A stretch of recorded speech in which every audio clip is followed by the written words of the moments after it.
moderator, dear co-speakers and guests. It's a pleasure to be here at the very final session. If working on branding in an Icelandic energy company, some of you may have heard me say this last year at this event. We're not only branding our company, we're also branding Icelandic Energy and or particularly branding Iceland, because energy, clean energy, and Iceland are very interconnected. I think clean energy actually forms a part of the brand of Iceland. I'm going to talk a little bit about how we approach our business and about the benefits of geothermal in Iceland, which Hörður from Landsvirkjun also touched upon yesterday morning in his presentation. But don't think out of the box, because the box is only an imaginary one anyway. There is no box to think out of. We try to keep that in mind. We aim for that. There are no limitations except the human brains. And that kind of is impregnated into everything we do and have done for the past 40 years and a bit more. Well, then about geothermal. Hörður mentioned the $1 billion savings a year with geothermal heating in Iceland compared to oil heating. And geothermal heat increases quality of life, and I could actually talk for a few hours just about that, and I'm only going to touch on one part of this issue, and creates better footballers. And why do I say that? You know what happened last night, right? Iceland is going to play in Russia next year, qualified, with great help from our friends in Finland, as was mentioned yesterday. So why do I talk about football in terms of geothermal and energy? That's because we started at the year 2000 to build indoor soccer halls in Iceland, or football halls. And we can afford to do this because we have geothermal heating, which is a low-cost way of heating our buildings. And this gradually increased for a few years until they were like scattered around the country. And we plot that on a line. This is the accumulated build-up of indoor football halls, most of these geothermally heated. And what about this? Is this remarkable? Maybe it is. Let's look at the next line. The FIFA ranking of the men's national team. Is there a correlation between the two? Yes, very clear. About 10 years after, we get the great team that qualified for the European Championship and now the World Championship. That has never happened before in Iceland. So we actually say the geothermal in Iceland takes a small piece of the glory.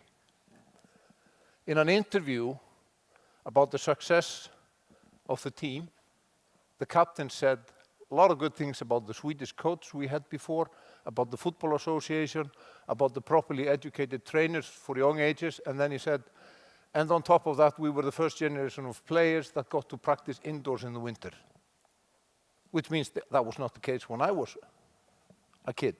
We practiced outdoors. So, remember this, geothermal is all around us in Iceland every day, all around you as visitors. Sometimes you notice it, sometimes you don't. And now a bit about our company. The picture there is from our art museum. One could call it a turbine hall. This is a geothermal turbine generator in Svartsengi, one of our 2 geothermal power plants. This is not just a turbine.